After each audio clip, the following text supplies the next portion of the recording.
Hello and welcome to Parliament Weekly, your home for the biggest, juicy and most important news out of the Nigerian Parliament every week.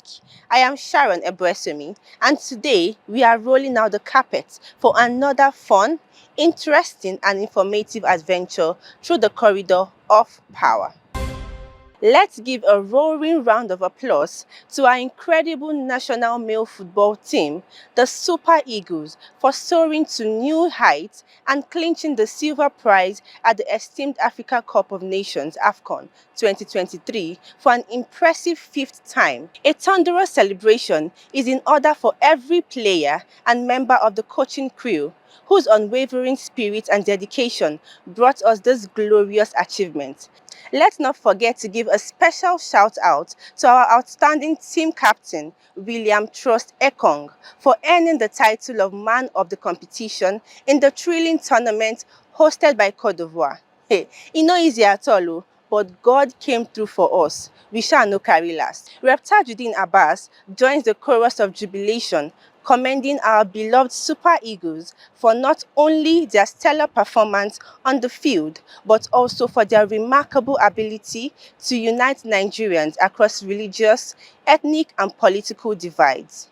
Speaker Abbas reaffirmed the House's unwavering support for sports and youth development initiatives under his leadership. Now, even the Senate President, Godswill Akpabio, encouraged the Super Eagles to remain optimistic despite their inability of clinching the African Nations Cup in Cote d'Ivoire. He reassured them that they were all winners for taking home the silver medal.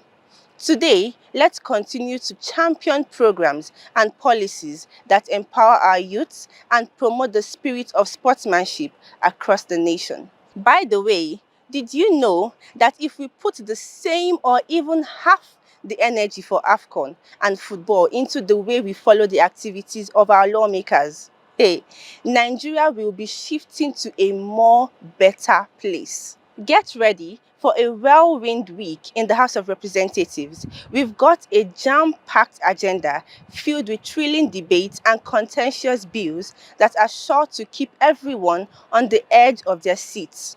First up, the NGO regulation bill stirring up some serious controversies as it heads for the second reading. Will it enhance or suffocate NGO independence? The drama unfolds as lawmakers duke it out on the floor. But wait, there's more.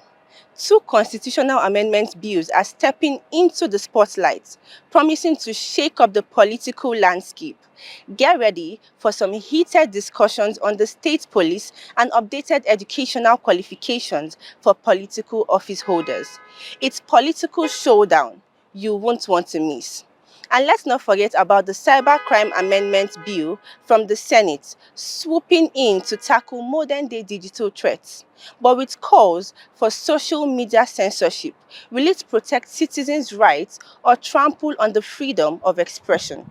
The most interesting part of this whole gist is that all these and more were predicted in our other paper legislative intelligence forecast entry, also known as live service. Other paper has chosen to offer a prognosis of parliamentary activities through our live service for as low as free of charge. All you need to do is subscribe to our newsletter at otherpaper.ng and shikena, you are good to get the news every Tuesday morning. As the nation tunes in, all eyes are on the National Assembly, where the fate of these pivotal bills hangs in the balance. So grab your popcorn, settle in, and get ready for a wild ride through the twists and turns of Nigerian politics. Lights, camera, action. It's showtime in the House of Representatives as lawmakers gear up for a dramatic showdown over a controversial bill. Hey, make none of them get hypertension, though. Hey, tensions run high as the reps square off along regional and religious lines, diving headfirst into a fiery debate over proposed changes to political office qualifications. And in a surprising twist, jubilations fills the air as reps from the north celebrate their victory and exit the chamber in triumph. This is a different world. It's a world of ideas, of knowledge, of ability to read the face and minds. It's a world where knowledge is power. It's a world where when you have knowledge and you combine it with wisdom, nobody can stand in your way. We Nigerians, we always see leaders of other nations talking, adumbrating, articulating issues, engaging the public and engaging their opponents, and we are proud of them. Then we have some here that are dodging debates. Presidential debates, they won't come. Give press conference, they won't go, because they are afraid to face the public with unanticipated or unprepared questions. The Senate has sworn in Senators Pam Mwadkwon Dachongian of the Action Democratic Party, representing Plateau North, Okorie Anthony Ani of the All Progressive Congress to represent Ebonyi South, and Musa Mustapha, also of the APC, to represent Yobe East Senatorial District. They were sworn in on Tuesday, 13th February 2024, during plenary to replace Simon Mwadkwon, David Umahi, and Gedam Ibrahim, respectively. Now, if you recall, the Independent National Electoral Commission on Saturday, 3rd February 2024, conducted some by-elections as a result of the resignation or death of elected lawmakers and subsequent vacancies declared by the presiding officers of the National Assembly and the state houses of assemblies. We congratulate them, Sha. Now wey they don't swear them in, now to come place all our focus on top their body. Hopefully, them go represent well, and if not, hey, I trust my fellow Nigerians to drag them like Tiger Jen. In a quest for tackling insecurity in the country, the Senate, after a whopping 9-hour interface with service chiefs, heads of security agencies, and some ministers, resolved to urge the federal government to make citizenship registration compulsory for all Nigerians in order to identify who is who at whatever time. Our ogas them, they really mean business. Now, as you all know, every information is vital to us at Other Paper, and so we recall that the Senate 2 weeks ago resolved to invite the service chiefs last week for an interactive session following a collective motion by the 109 senators presented by Senator Opeyemi Bamidele during plenary, as the Senate observed a minute of silence for those who lost their lives so far. Even after the service chiefs appeared before the Senate, Akpabio advised that they reschedule in order to make sure that some other relevant ministers appear before them to tackle the insecurity crisis facing the country. Now, on Tuesday, when they finally met, the Senate went into a closed-door session with the security agencies and ministers from past 12 p.m. up until few minutes past 9 p.m. before passing a vote of confidence in them for stepping up the game of checkmating crime and criminality in the country. We will not fail to commend the efforts of our lawmakers, especially the senators, while we hope that the plans to curb these insecurity challenges are achieved.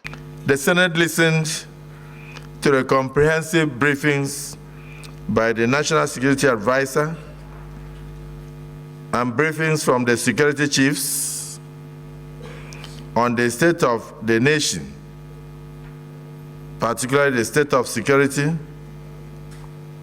and insecurity, including reported issues of killings, kidnappings, and other criminal activities currently bedeviling the nation.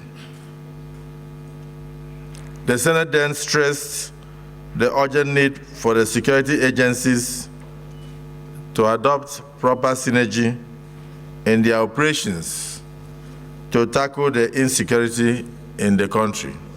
Just before I let you go, we all know that as citizens of this country, every one of us is ought to remain in the legislative process, as our decisions have consequences that can shape the present and the future of the country, which is the reason why you need to know several bills and motions to be presented at both chambers of the National Assembly every week. And guess what, guys? You have we at Other Paper to give you easy access to that. You can also visit any of our social media handles displaying on your screen right now to check all this information out. You are welcome. This is where we wrap it up on this week's episode. You already know that if you are looking for anything parliamentary related, Order Paper is the go-to place. So do well to check out our website at orderpaper.ng. To also get updates on our weekly legislative intelligence forecast entry, also known as LIFE, where we predict the activities of the National Assembly every week, here's how to subscribe on our website at orderpaper.ng to get exclusive parliamentary content on your mailbox. I will see you next week.